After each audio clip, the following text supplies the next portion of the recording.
Hello, welcome back to the channel. My name is Lisa Elvin Stoltari, and I'm a genealogist and a passionate traveler. And this is How Roots Will Travel. Over the last several years, I've been focusing my attention on discovering les filles du roi, les filles mariées as well, and really trying to get to know these incredible pioneers that were female. And I wanted to honor them. So today we're going to be taking another glimpse into the life of a fille à marier. And before we begin, let me show you ways you can support the channel.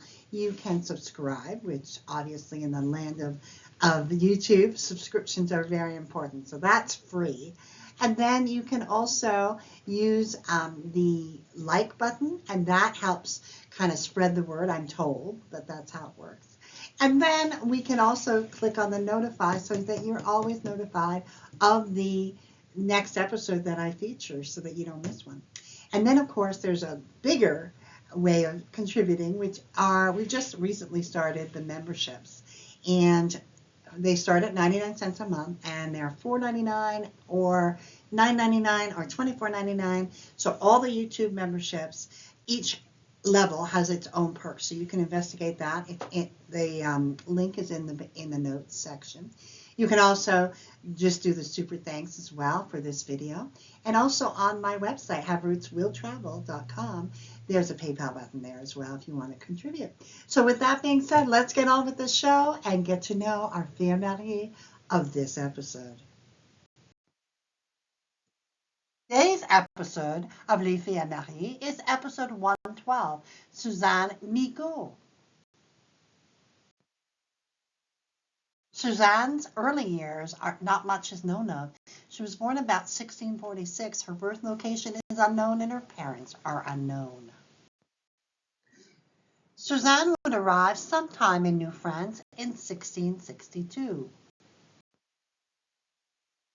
The groom that she selected and who selected her, his name was Pierre Trottier, and he was born in 1644. He was born in Migaud in France, which is found in the Normandy region, and in the Orne département, in part of the Perche region, if you will. It's a truly, truly classic area. The church that he would have been baptized in would have been the Church of Saint-Martin, which is a historic church built in the 12th century and has connections to so many other New France pioneers as well. And his parents, Jules Trottier and Catherine Loiseau, will play an important part in the story as we go forward. But basically, Migaud is known for just really classic Normandy things like cider, Calvados, apple brandy, and dairy products like Camembert cheese. So these are really, you can kind of get a feeling for what it was. And they brought this sort of culture to New France. Very, very important to understand where these people come from. The Trottier family would arrive in New France in 1646. So Pierre would have been a couple of years old, and they had a child that was also part of that. One of the children either died en route or died before they left. So this meant that Suzanne would be marrying into a very established New France family, and they were married January 18th, 1663 at Trois-Rivières. They would settle at Cap de la Madeleine for a while. Cap de la Madeleine is a historic district, now part of Trois-Rivières.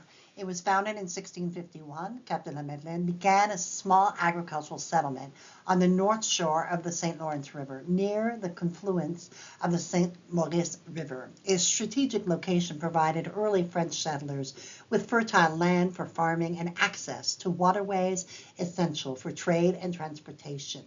Jesuit missionaries played a central role in shaping the community's religious life as they ministered to settlers and sought to convert indigenous peoples. By the late 19th century, Cap de la Madeleine gained national recognition with the miracle of the ice bridge in 1879, when the river unexpectedly froze, enabling the transport of stones to complete the Notre-Dame du Cap church.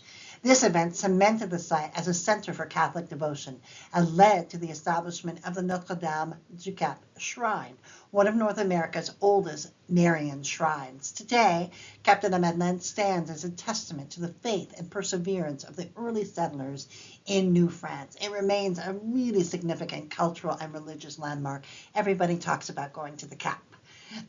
It was founded in March 20th, 1651, and obviously it has grown over time and has maintained that essential quality of peacefulness and just reverence to nature. I love this picture of the landscape because I believe that that's probably what it looked like to the early settlers. In 1666, we find Pierre and Suzanne with their firstborn. In 1667, we have Pierre, Suzanne, and Benjamin. And then they have 3 beasts, 12 enfants village, so they have about probably 9 to 10 acres of land.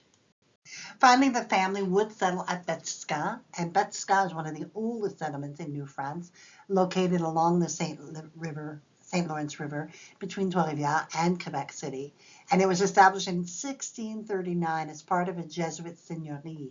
The area was named after the nearby Betska River, which served as a vital route for indigenous peoples and French settlers. The Jesuits played a central role in developing the region by inviting the habitants, farmers, to clear the fertile land and establish farms.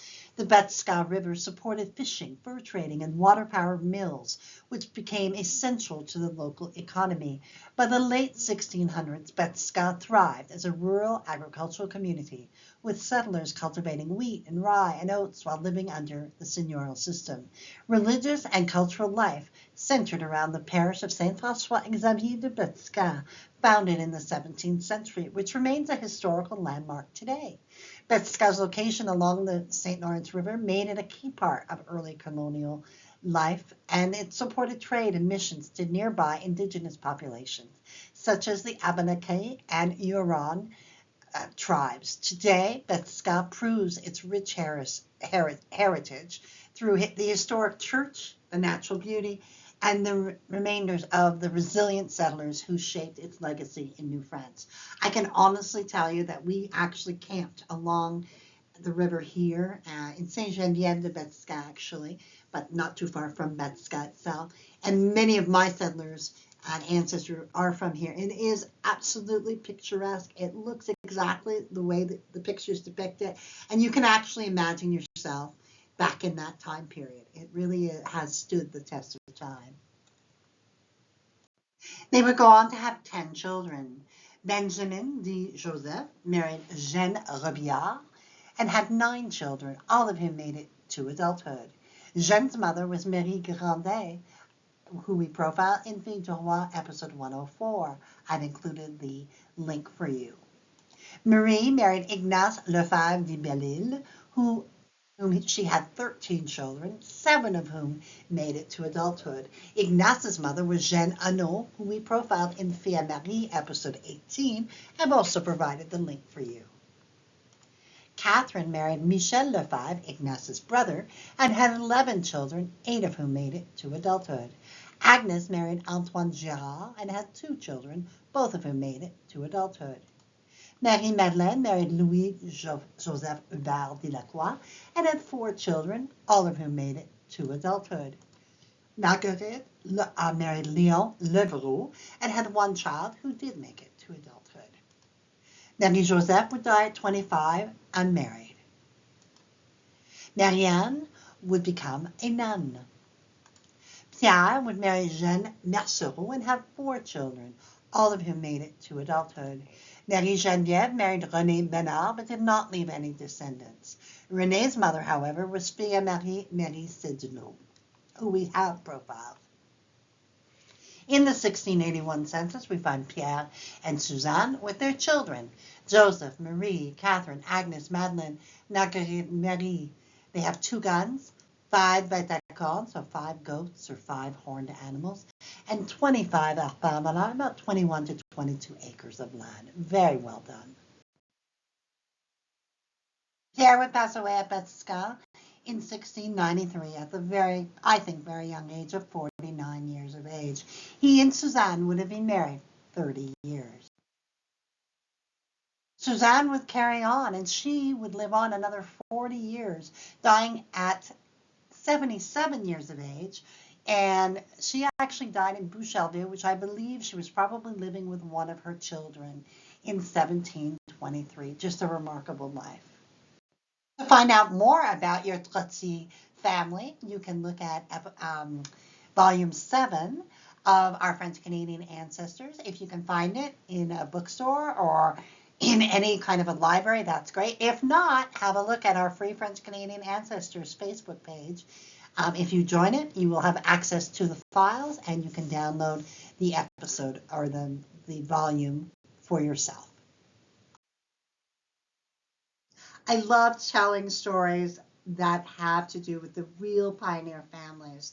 They're all great stories, but when I stumble across one like the Trottier, I'm particularly, excited. And the fact that Suzanne married into one of those families and was able to establish a line, was there in Batiscan, Trois-Rivières, and was among those founding families is so very, very crucial to understanding Quebec. Although Pierre left us very early on, we know that Suzanne managed to survive for a very long time and was truly a woman of substance. So truly, I'm really excited, and I can't wait to hear from some of the descendants of this remarkable family as well. So thank you very, very much for listening.